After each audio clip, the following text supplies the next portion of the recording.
కానీ స్పీకర్ గారు చెప్తారట గొప్ప మేధావిత్వం. ప్రజలు చూస్తారు, ప్రజలు వింటున్నారు. మనం మాట్లాడేది ఇతరులు వినటానికి అన్న సోయి ఉండాలి, జ్ఞానం ఉండాలి. మనం మాట్లాడేది మరీ అసంబద్ధంగా ఉంటే ప్రజలు నవ్వుకుంటారు, ఈసడించుకుంటారన్న జ్ఞానం కూడా ఉండాలి మాట్లాడే వాళ్ళకి. మాట్లాడుతున్నది ఎవరు? శాసనసభ్యులుగా ఎన్నుకోబడ్డ వాళ్ళు ప్రజల చేత. కొంతమంది దాంట్లో మంత్రులుగా చేసిన వాళ్ళు, ఇంకా ఉన్నతమైన పదవులు చేసిన వాళ్ళు. ఎంత నిస్సిగ్గుగా, నిర్లజ్జగా, ఎవరేమనుకుంటే మాకేంది అన్న పద్ధతుల్లో వాళ్ళు మాట్లాడుతున్న తీరు వాళ్ళ నైరాశ్యాన్ని తెలియజేస్తూ ఉంది.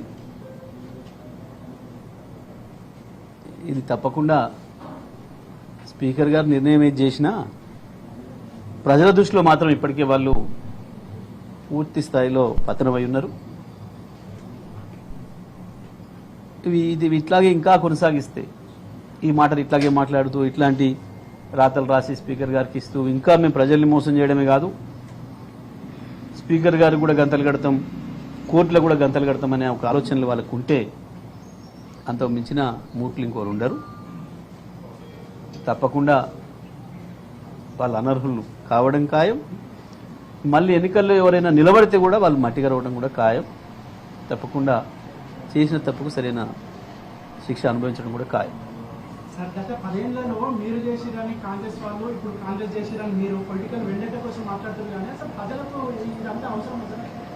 ప్రజలకే ఎక్కువ అవసరం. ఇట్లా తప్పు చేసిన వాళ్ళను శిక్షించాలనే కోరిక ప్రజలకే ఉంటుంది. 10 ఏళ్ళుగా మేము చేసుడు మీరు చేసుడు కాదు. బీఆర్ఎస్ పార్టీ పుట్టకముందే ఈ చట్టం వచ్చింది. బీఆర్ఎస్ పార్టీ పుట్టకముందే ఈ చట్టం వచ్చింది అంటే దాని అర్థమైంది, అంతకంటే ఎప్పటి నుంచో ఉన్నవి ఇటువంటివి అని కదా. మొదలుపెట్టిందే కాంగ్రెస్ పార్టీ మార్చడాలని జనతా పార్టీని కూలగొట్టి, పార్టీ మార్పిచ్చి జనతా పార్టీని కూలగొట్టి చరణ్ సింగ్ గారిని తీసుకోవడం మొదలుపెట్టిన కానించి ఇప్పటి వరకు భారతదేశ చరిత్రలో అత్యంత ఎక్కువ పార్టీ ఫిరాయింపులను ప్రోత్సహించింది కాంగ్రెస్ పార్టీ. ఆ తర్వాత బీజేపీ వచ్చిన తర్వాత మధ్యలో ఎప్పుడైతే బీజేపీ గవర్నమెంట్ను కూల్చడానికి, నిలబెట్టుకోవడానికి వాజ్పేయి ప్రయత్నం చేసినరో ఆ తర్వాత మళ్ళీ ఈ చట్టాన్ని తీసుకొచ్చింది కూడా కాంగ్రెస్ పార్టీ. ఎక్కడ బీఆర్ఎస్ పాత్ర లేదు దీంట్లో. ఈ 10 ఏళ్లలో 11 ఏళ్లలో కాంగ్రెస్ను మించి ఇంకా అంతకంటే ఎక్కువ ఫిరాయింపులు చేసి,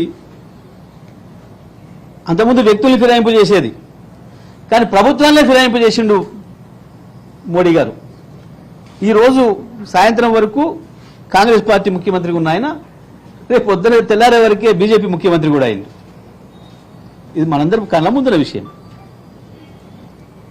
ఇందులో ఈ చట్టంలో టీఆర్ఎస్ పాత్ర ఏం లేదు. ఈ చట్టం తెచ్చినప్పుడు ఈ 2 జాతీయ పార్టీలే పార్లమెంట్లో ప్రాతినిధ్యం ఉన్నాయి, కాంగ్రెస్ బీజేపీలు. ఈ దేశంలో ఇట్లాంటి ఏమైనా జరిగినాయి అంటే దానికి పూర్తి బాధ్యత కాంగ్రెస్ బీజేపీ 2 పార్టీలది. ఈ దేశాన్ని ఏలిన 2 జాతీయ పార్టీలు వాళ్ళదే ప్రధానమైన బాధ్యత తప్ప ఇంకోటి కాదు.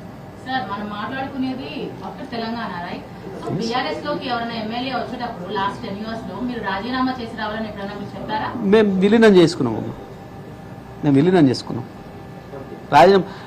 విలీనానికి సరిపోయే సంఖ్యలో అయినంత మంది వరకు మేము తీసుకోలే వాళ్ళని.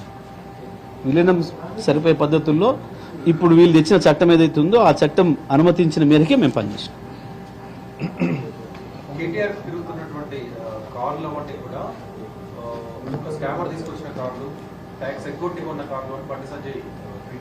బండి సంజయ్ ఎక్కడ కొన్నాడో మేము కూడా గానే కొన్నాం, వాళ్ళందరూ ఎక్కడ కొంటారో మేము కూడా గానే కొంటున్నాం గంతే.